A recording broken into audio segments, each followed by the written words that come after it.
अस्सलाम वालेकुम। कैसे हैं आप सब? उम्मीद है कि आप सब अपने घरों में खैर व आफियत से होंगे। पुलाव तो आपने बहुत तरह से ट्राई किए होंगे, हर घर की एक अलग रेसिपी है, लेकिन एक आसान और एक लज्जत से भरपूर रेसिपी जो होती है, इस रेसिपी के क्या ही कहने। और ऐसा तो मुमकिन ही नहीं कि किसी को पुलाव पसंद ही ना हो। हर घर में एक से दो ऐसे लोग होते हैं जो कि पुलाव लवर होते हैं। और अगर उस पुलाव में आपको अगर बीफ में स्पेशली मछली वाला गोश्त मिल जाए और इसके साथ एक से दो नलियान लग जाएं, तो उस खाने की तो क्या ही बात है। तो चलें आज बनाते हैं एक मज़ेदार सा बीफ पुलाव की रेसिपी। बिस्मिल्लाहिर्रहमानिर्रहीम। हमने सबसे पहले गोश्त की यखनी बना देनी है पुलाव के लिए, जिसके लिए मैंने तकरीबन 1 कप घी का इस्तेमाल किया है। आप जब भी पुलाव बनाएं तो कोशिश करें कि घी में ही पुलाव बनाएं। पुलाव का वो टेस्ट जो घी में आता है वो ऑयल में नहीं आता। घी जब अच्छे तरीके से गर्म हो जाए तो हमने इसमें कुछ खड़े गरम मसाले शामिल कर देने हैं। खड़े गरम मसाले में हमने सबसे पहले 2 अदद बादियान के फूल लिए हैं, तकरीबन 4 लौंग ले लिए हैं और 2 अदद मैंने बड़ी इलायची शामिल कर दी है। अगर आप इसी खड़े मसाले में कड़ी पत्ते का इस्तेमाल करना चाहें तो भी आप कर सकते हैं। जैसे ही एक प्यारी सी खुशबू आना शुरू हो जाए आपको इसमें गरम मसाले की, तभी मैंने इसमें तकरीबन 1 से 1.5 किलो गोश्त था मेरे पास बीफ का, और स्पेशली बीफ मछलियों वाला मेरे पास था। मैंने इसमें वो शामिल कर दिए हैं। आप जब भी बीफ पुलाव बनाएं तो कोशिश करें कि बीफ की बोटी का साइज़ बड़ा होना चाहिए। आप देख सकते हैं कि मैंने इसमें बीफ की मछलियाँ शामिल कर दी हैं और इसमें मैंने 1 अदद नली भी शामिल कर दी है। इस बीफ पुलाव में इस बोन से जो लज़्ज़त निकलेगी और इस बीफ पुलाव का उससे जो टेस्ट निकल के सामने आएगा वो एक नेक्स्ट लेवल ही होगा। इस गोश्त में हमने जो गरम मसाले में खड़े मसालों का इस्तेमाल किया है, तकरीबन 3 अदद मैंने खड़े मसालों का इस्तेमाल किया है, उसमें अच्छे तरीके से भून लेना है। जब तक गोश्त अच्छे तरीके से ना भुन जाए तो इसमें आपने किसी किस्म के कोई इंग्रेडिएंट्स शामिल नहीं करने। मेरे पास टाइम बहुत कम है इसलिए मैंने प्रेशर कुकर का इस्तेमाल किया है। आप अगर चाहें तो इस गोश्त को दम पे भी गला सकते हैं। हमारा गोश्त अच्छे तरीके से भुन चुका है तो मैंने इसमें तकरीबन 8 से 10 जवे लहसुन के डाल दिए हैं। आप इसमें साबुत लहसुन का ही इस्तेमाल कीजिएगा। बहुत सारे घरों में पुलाव की बहुत डिफरेंट रेसिपीज़ हैं और लोग बहुत तरीके से बनाते हैं। कुछ लोग पहले ही गोश्त को बॉईल कर लेते हैं फिर उसकी यखनी का इस्तेमाल करते हैं, लेकिन यकीन जाने कि जिस तरीके से मैं आपके साथ ये पुलाव की रेसिपी शेयर कर रही हूँ, इसके बन जाने के बाद आप किसी भी किस्म का और पुलाव ट्राई नहीं करेंगे। इसमें बहुत कम इंग्रेडिएंट्स का इस्तेमाल होता है और ये खाने में इंतहाई मज़ेदार पुलाव बन के तैयार होता है और ये पुलाव बनाना बहुत आसान है। लहसुन डालने के बाद तकरीबन 5 मिनट के बाद ही हमने इसमें इंग्रेडिएंट्स ऐड कर देने हैं, जिसमें मैंने तकरीबन 1 टेबलस्पून लिया है इसमें नमक, 1 टीस्पून मैंने इसमें सुर्ख मिर्च पाउडर लिया है और 2 टेबलस्पून मैंने इसमें खुश्क भुना हुआ कुटा हुआ धनिया भी शामिल कर दिया है। इन 3 इंग्रेडिएंट्स के अलावा इसमें किसी किस्म के कोई स्पाइसेस नहीं डलेंगे।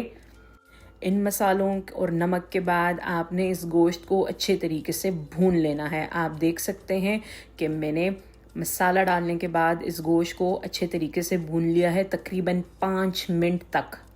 जब आपको एक प्यारी सी खुशबू आना लग जाए तो तब हमने इसमें मज़ीद पानी ऐड कर देना है। अच्छा, इसके साथ ही मैंने इसमें 1 अदद मज़ीद नली भी शामिल कर दी है। कोशिश करें कि इसमें आपने गर्म पानी का इस्तेमाल करना है। एक तो गर्म पानी से गोश्त का कलर भी ख़राब नहीं होता और गोश्त बहुत जल्दी गल जाता है। मैंने तकरीबन इसमें 2 लीटर पानी शामिल कर दिया है और मैंने अब इसमें तकरीबन 5 से 6 साबुत लहसुन साफ़ करने के बग़ैर इनको मैंने अच्छे तरीके से धो लिया है। मुझे पुलाव में लहसुन बहुत अच्छा लगता है और ये हमारी सेहत के लिए भी निहायत अच्छा है। इसी तरीके से हमने लहसुन मैंने आपको दिखा दिया है, मैंने 5 अदद इसमें लहसुन शामिल किया है, ये आपके टेस्ट के अकॉर्डिंग है। और अब मैंने इसको प्रेशर दे देना है तकरीबन 40 मिनट। 40 मिनट के बाद आपको मैं ये गोश्त दिखा रही हूँ। हमारा गोश्त अच्छे तरीके से गल चुका है। आप देख सकते हैं कि अब मैंने इस यखनी में से गोश्त को निकाल लेना है। तकरीबन 40 मिनट में ही ये गोश्त अच्छे तरीके से गल चुका है और मैं आपको खुशबू बता नहीं सकती कि इसका अरोमा कितना प्यारा निकल के सामने आया है। इस स्टेज पे हमने इसमें से लहसुन भी निकाल देना है। मैंने 2 लीटर पानी का इस्तेमाल किया था गोश्त को गलाने के लिए और अब मेरे पास तकरीबन इसमें 2 ग्लास यखनी बाकी बच गई है। इसी में मैंने चावलों को दम कर देना है। मेरे पास तकरीबन 4 कप चावल थे जिनको मैंने तकरीबन 2 घंटे पहले ही भिगो दिया था। जी हाँ, सेला राइस का मैं इस्तेमाल कर रही हूँ और इनको मैंने 2 घंटे पहले ही भिगो दिया था। पानी मैंने गर्म करने रख दिया था। हम बॉईल करके ही चावलों का इस्तेमाल करेंगे। पानी अच्छे तरीके से बॉयल हो जाए तो तब मैंने इसमें तकरीबन 1 टीस्पून इसमें मैंने नमक शामिल किया है और उसके बाद मैंने इसमें चावल शामिल कर दिए हैं। चावल शामिल करने के बाद तकरीबन 2 से 3 बॉयल आ जाएंगे और इसमें हमने चावलों को तकरीबन 80% गला लेना है, क्योंकि हमने यखनी तकरीबन 2 ही कप रखी है और 4 कप चावल थे और हमारे पास ये 2 कप यखनी में ही इंतहाई लजीज बनके ये चावल बनके तैयार हो जाएंगे। तकरीबन 8 से 9 मिनट हमने इन चावलों को खुले बर्तन में बॉईल कर लिया है और चावल हमारे अच्छे तरीके से गल गए हैं। और अब मैंने इन चावलों को स्टेन कर लेना है। आपने किसी भी बारीक छन्नी की मदद से इसमें से सारा पानी निकाल लेना है। जब भी हम चावल दम करने लगें तो ध्यान रखिएगा कि देगचे में किसी भी किस्म का पानी मौजूद ना हो। मैंने चावलों को स्टेन कर लिया है। आप देख सकते हैं कि देगचे में बिल्कुल पानी नहीं है। मैंने आधे चावलों को पहले ही लगा दिया है और इसके बाद मैंने इसमें यखनी शामिल कर दी है तकरीबन 2 कप। 2 कप यखनी शामिल करने के बाद हमने अच्छे तरीके से इन चावलों को मिक्स कर देना है यखनी में। और हमने जो लहसुन डाला था, इसमें साबुत लहसुन का इस्तेमाल किया था, उसको मैंने नीचे दम पे लगा दिया है। इस वक्त मैंने इसमें तकरीबन ½ टीस्पून गरम मसाला पाउडर शामिल किया है और ½ टीस्पून नमक शामिल कर दिया है। और इसके बाद हमारे पास जो चावल बच गए थे उनकी लेयर लगा दी है मैंने। चावल लगाने के बाद मैंने इसके ऊपर टॉप पे ही गोश्त लगा दिया है और गोश्त के ऊपर भी मैंने ½ टीस्पून गरम मसाला पाउडर और ½ टीस्पून मैंने इसमें नमक शामिल कर दिया है। इससे हमारा गोश्त भी मसाले वाला बनके तैयार होगा।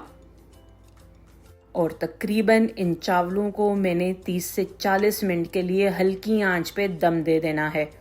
4 कप चावलों के लिए मैंने 1 कप घी का इस्तेमाल किया है, इसलिए मुझे इस पे तड़का देने की ज़रूरत भी नहीं आएगी। आप देख सकते हैं कि इंतहाई लजीज पुलाव बनके तैयार होगा इंशाअल्लाह। आप जब भी दम लगाना चाहें तो इसमें यखनी का इस्तेमाल बहुत कम किया करें, उससे आपके चावल खिले हुए और एक खूबसूरत निकल के सामने आएंगे। अब 40 मिनट का दम हमने देना है और बिल्कुल हल्की आंच पे मैंने इसको दम पे रखा है। और 40 मिनट के बाद आप देख सकते हैं कि हमारे चावल बनने के बाद बिल्कुल तैयार हो गए हैं। इस पुलाव का मुकाबला आप किसी बिरयानी के साथ नहीं कर सकते। ये इंतहाई लजीज बनके तैयार हुए हैं। मुझे उम्मीद है कि आपको ये रेसिपी ज़रूर अच्छी लगेगी और आप इस रेसिपी को ज़रूर ट्राई करेंगे। 40 मिनट के दम के बाद हमने टॉप पे जो गोश्त लगाया था इसको हमने निकाल दिया है और इसके साथ ही मैंने इस पे जो लहसुन लगाया था वो भी मैंने निकाल लेना है। चावलों को हमने अच्छे तरीके से मिक्स कर दिया है। चावलों को मिक्स करने के बाद अब हमने सर्विंग में निकाल लेना है चावलों को। यकीन जानें कि इस पुलाव के साथ आप किसी भी किस्म के सालन का इस्तेमाल भी नहीं करेंगे।